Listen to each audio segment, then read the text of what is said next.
Voilà, bonjour.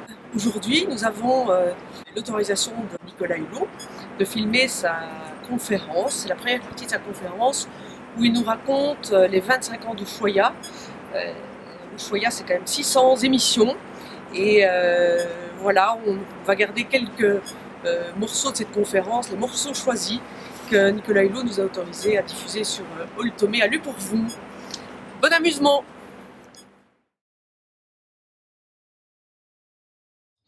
Donc cette première partie, ça va être un petit peu une introduction évidemment à cette émission que vous avez certainement tous regardée, Ushuaïa à la télé, et savoir un petit peu quelle a été cette genèse et d'où vient cette attirance pour ces régions, pour cette vie d'aventure, quoi. Alors voilà, et je vous remercie d'applaudir évidemment Monsieur Hulot. À Paris se joue quelque part, je dirais, l'accomplissement de l'humanité.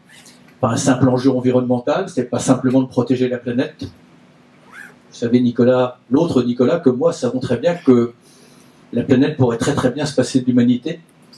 À l'inverse, il n'est pas évident que l'humanité puisse se passer de la planète.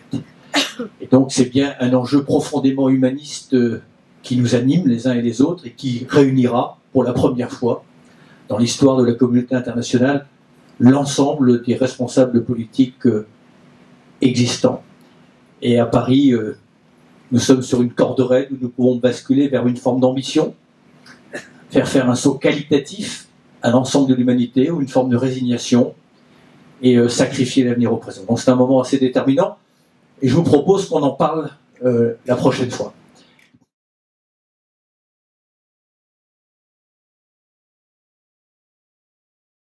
Bienvenue. Mais vous dire effectivement que l'idée ce soir, c'est d'essayer de faire un petit résumé de ce qui m'a mené à cet engagement. J'ai souvent dit que je n'étais pas né écologiste. Si tant est que le mot écologiste ne soit pas dévoyé. Pour moi, l'écologie a été souvent, comment dire, malmenée dans sa expression ou dans sa vocation. L'écologie, c'est la prise en compte de la finitude de notre monde, de la finitude de la planète. C'est la prise en charge et l'attention que l'on peut donner à l'ensemble du vivant. L'écologie, c'est une approche intégrale. C'est le respect du passé, c'est le respect du futur, c'est le respect du vivant. Et sur cet simple engagement, je me suis maintenant entièrement consacré parce que j'ai bien compris au fil du temps qu'il n'y avait pas d'un côté l'homme et de l'autre côté la nature. Il y a la nature, à l'intérieur de laquelle il y a l'homme. Mais l'homme est partie prenante de la nature. Il est la partie même consciente de la nature. Et cette conscience l'honore, c'est un privilège, mais lui donne plus de devoirs que de droits. Une chose que j'ai appris dans Ushuaïa, c'est que, pour finir, contrairement à ce que l'on croit, dans l'univers, la vie n'est pas la norme. Elle est l'exception. J'ai longtemps cru que la vie allait de soi. Mais en fait, quand on regarde les choses avec peut-être un petit peu ou de distance ou peut-être de hauteur. D'ailleurs, j'ai toujours pensé que le meilleur service que l'on puisse rendre aux responsables politiques, ce serait de les envoyer un peu dans l'espace peut-être d'1 heure, 2 heures ou de 24 heures, pour qu'ils se remettent à notre juste échelle. Vous savez, on a maintenant une sonde qui s'appelle Voyager qui est sortie du système solaire. On n'a pas encore trouvé le début d'un commencement de preuve que la vie ait pu trouver un chemin ailleurs que sur Terre. Et en dépit de ces efforts, en dépit de la haute technologie, eh bien pour l'instant, force est de constater que le seul endroit où la vie ait pu trouver un chemin, c'est sur une minuscule tête d'épingle, perdue entre deux infinis, l'infiniment grand et l'infiniment petit, qui est la planète Terre. Et donc, la vie est l'exception. Et elle n'est pas la norme. Et nous faisons partie de cette exception. Et nous en sommes effectivement la partie consciente, Et cette conscience devrait nous obliger, et jusqu'à présent, force est de constater qu'elle ne nous a pas obligés. Parce que si on considère que l'évolution est une compétition, force est de constater que sur un plan de la compétition, on a presque gagné puisque nous sommes mis en situation quasiment d'éliminer tout ce qui nous a précédé. Et ça n'est pas un titre très honorifique. Et le temps est venu justement de nous rendre compte que de la même manière que nous avons une communauté d'origine avec l'ensemble du vivant, actons maintenant que nous avons une communauté de destin. Et donc que l'homme ne peut pas détacher sa branche de l'arbre de la création indûment. Nous ne pouvons pas imaginer faire cavalier seul. Nous devons comprendre, respecter le fait que la nature est une et indivisible. Et que son intégrité n'est pas une option, c'est une obligation.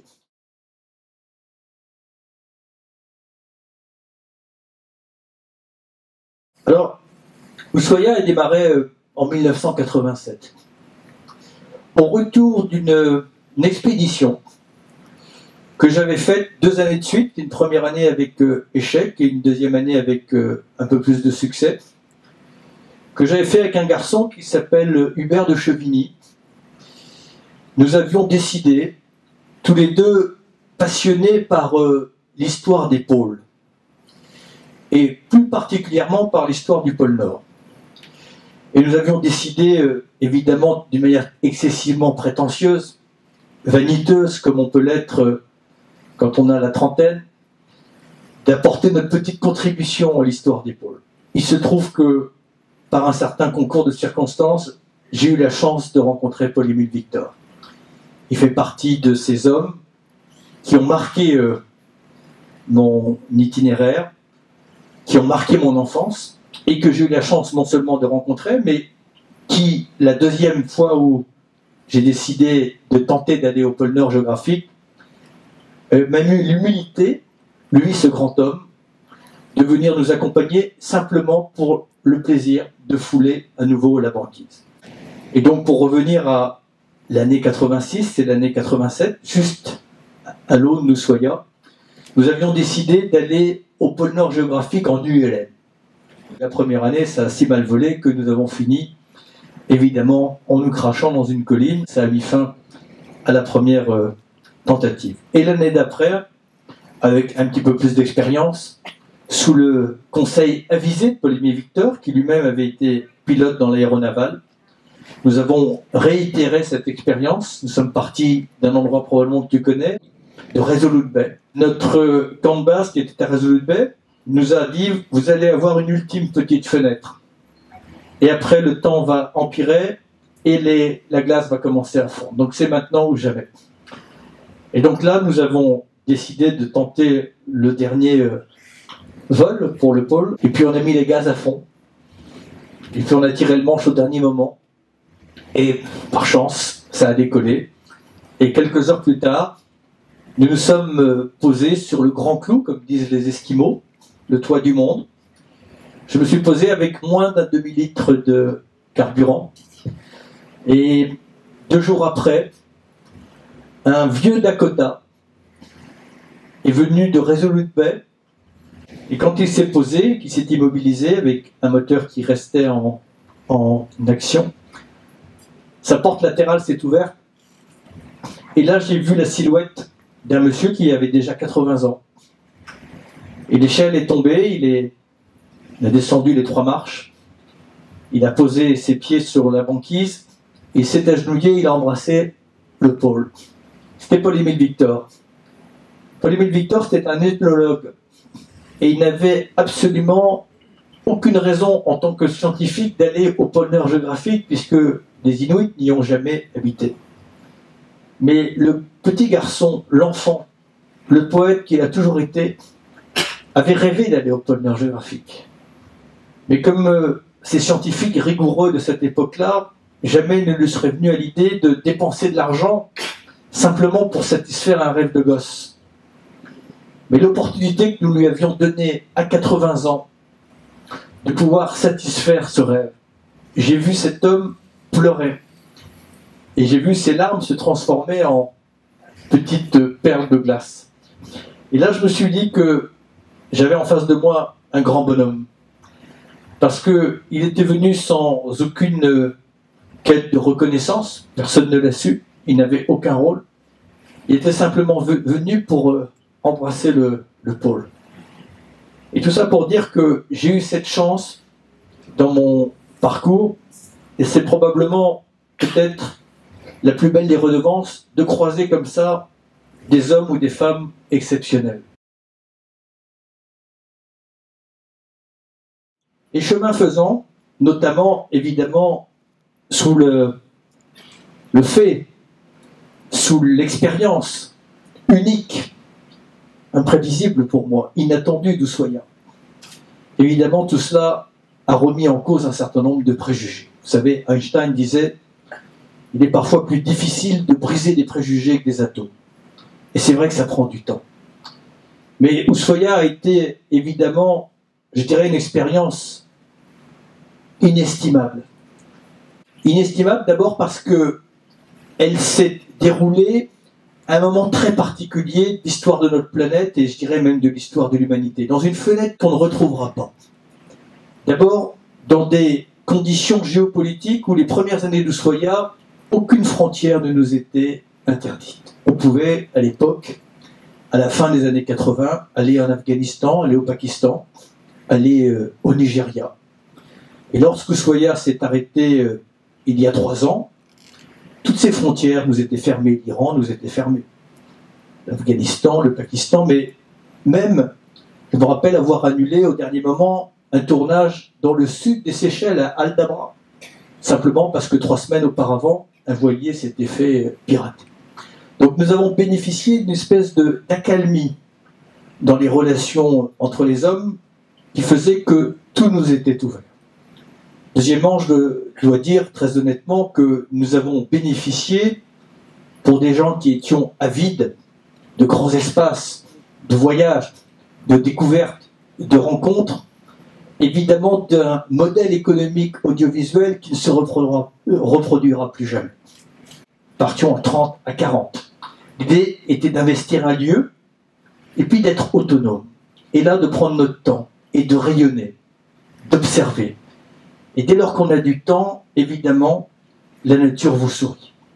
Et j'y reviendrai tout à l'heure parce que je crois que si la nature voulut porter une forme d'attention, d'estime, l'expérience m'a montré que, et je pense que tu as dû en faire toi-même l'expérience, à un moment ou à un autre, elle vous le rend bien. Et elle me l'a tellement rendu que maintenant c'est moi qui essaie, après une promesse que j'ai fait un jour au chef indien Raoni, de lui rendre ce qu'elle m'a donné. Ça a été un moment aussi unique parce que nous étions à cheval entre 2 siècles et 2 millénaires. Et que j'ai eu ce sentiment, parfois, et je dirais même trop souvent, d'arriver juste à temps, d'observer des mondes quasiment relictuels.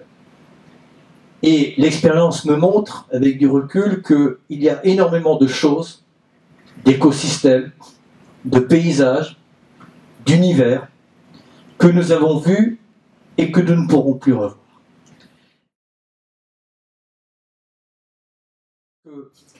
L'émerveillement, c'est le premier pas vers le respect. Et je l'ai dit parce que je l'ai subi moi-même.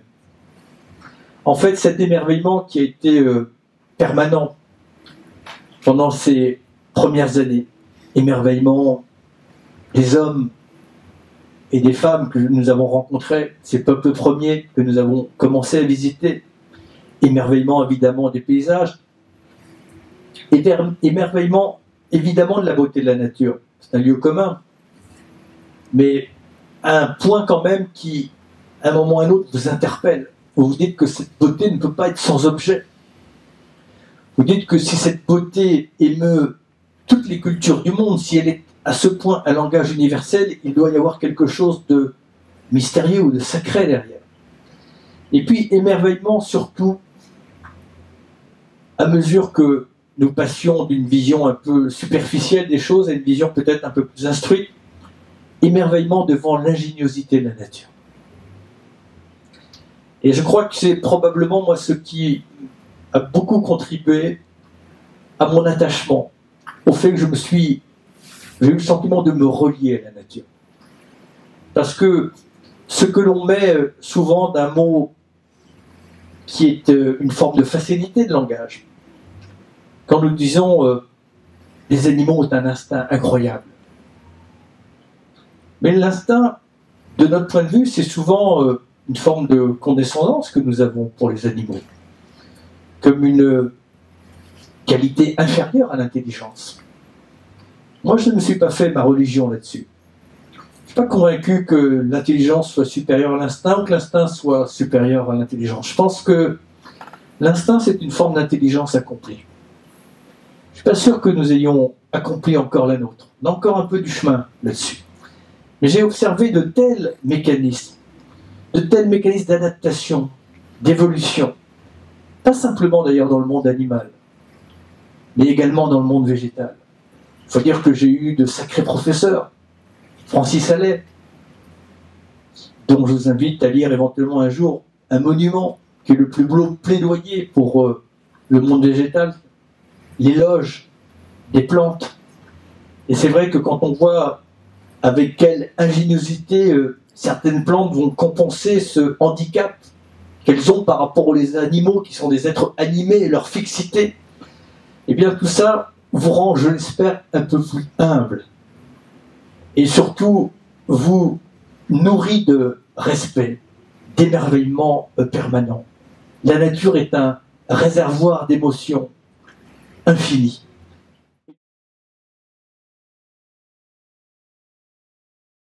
Et là, derrière la porte, il y avait Chirac et Mandela. Et Chirac me dit, tu voulais le voir? Eh bien, je vous laisse. Et il s'en va, il referme la porte. Ben là, vous voyez, j'en ai encore la chair de poule. J'étais incapable de sortir le moindre mot. Et là où on distingue les vrais grands hommes, c'est qu'il m'a posé sa main sur mon avant-bras et il a parlé de moi. Évidemment, il avait dû être instruit par Chirac. Et en l'espace de quelques secondes, il a réussi, peut-être pas à me détendre complètement, voilà. Ça a duré, je pense, l'échange, c'est plus lui qui a parlé que moi. Peut-être que j'exagère le temps, mais entre 10 et 15 minutes. Mais c'était 10 et 15 minutes d'éternité. Et puis, quelques années après, je suis retourné un jour dans un autre voyage avec Chirac, et là, il n'était plus président. Mais il avait encore une résidence officielle, et Chirac m'avait de nouveau proposé de venir dans une rencontre qu'il devait avoir avec lui. Et là, on a pu parler plus longuement, mais il avait été convenu qu'à un moment ou à un autre, on me ferait sortir de la pièce parce qu'il y avait un entretien qui était plus officiel et qui ne me regardait pas. Et donc, au bout d'un moment, il y a quelqu'un du protocole qui est rentré, qui m'a fait signe de m'en aller. Et là, Chirac a fait signe au gars du protocole et dit non, non, il reste. Et donc, le gars du protocole est sorti, on s'est retrouvés juste Chirac, Mandela et moi. Et j'ai assisté à une scène historique que peu de gens connaissent. Nous étions juste quelque temps avant la guerre du Golfe. On était peu de temps, non pas la guerre du Golfe, avant l'invasion de l'Irak. Donc, après les événements de New York. J'ai assisté à un moment très émouvant où Mandela a pris Chirac par les épaules et il lui a supplié avec des larmes aux yeux de ne pas se joindre aux alliés américains pour justement envahir l'Irak. Et c'est ce qui a donné lieu après au fameux discours de Villepin aux Nations Unies. Voilà. Et il y avait une telle force, une telle conviction que j'ai vu Chirac à l'époque totalement saisi par la puissance d'émotion, d'engagement, de conviction qui émanait de Mandela. Et je pense que c'est Mandela qui a convaincu la France de ne pas participer à l'invasion de l'Irak. Voilà. Mais au-delà de ça, pourquoi est-ce que j'ai une admiration? Parce que quand on sait que la première chose qu'il a faite, entre autres quand il a été élu président, il a invité à déjeuner à sa résidence le procureur qui avait requis la peine de mort contre lui. Mais il ne l'a pas invité dans un souci de vengeance ou d'humiliation. Il l'a invité dans un souci de réconciliation. Et quand on sait dans quelles conditions il a passé ses 27 ans et le nombre de compagnons qu'il a perdus dans cette lutte, voilà. Et je pense que des hommes comme ça, on en produit 2-3 par siècle. Et donc voilà pourquoi Mandela m'imprègne autant. Merci. Vous savez, mais Ushuaïa, c'est un terme indien des Indiens Yaghan de Patagonie, qui ne sont pas les seuls Indiens, il y avait les fameux Patagons. Eh bien, nous avons eu la chance et la tristesse à la fois, au tout début d'Ushuaïa, de rencontrer la dernière Yaghan, la dernière locutrice de la langue Yaghan, qui n'avait pas de descendants. Donc, vous dire que nous sommes arrivés à un moment où parfois nous avons rencontré des hommes ou des femmes qui étaient les derniers descendants de véritables civilisations. C'est pour ça que Ushuaïa a été aussi un moment particulier et que nous avons, après, nous nous sommes rendus compte qu'il y avait un devoir d'inventaire, de fixer au moins, ça n'est plus de la pellicule, mais au début c'était de la pellicule, de fixer au moins en images ce patrimoine qui avait traversé les siècles et les millénaires et qui en l'espace de quelques décennies pouvait être compromis ou anéanti ou disparaître. Voilà, en quelques mots, ce qu'a été et ce qu'ont été les 25 ans d'Ushuaïa. Un métier, mais en fait pas un métier, une passion, une vie, une expérience absolument inoubliable. Et ce que j'ai appris, c'est que tout ce que nous recherchons dans ce monde matérialiste auquel j'ai cédé, auquel je peux encore céder parfois, est tellement insignifiant en termes de plaisir, en termes d'équilibre, en termes d'émotion par rapport à ce que la nature peut nous donner. C'est un réservoir inépuisable. C'est une source d'émotion, de satisfaction sans fin. C'est un livre qui ne s'arrête jamais. Et voilà ce que je voulais dire sur l'expérience Ushuaïa.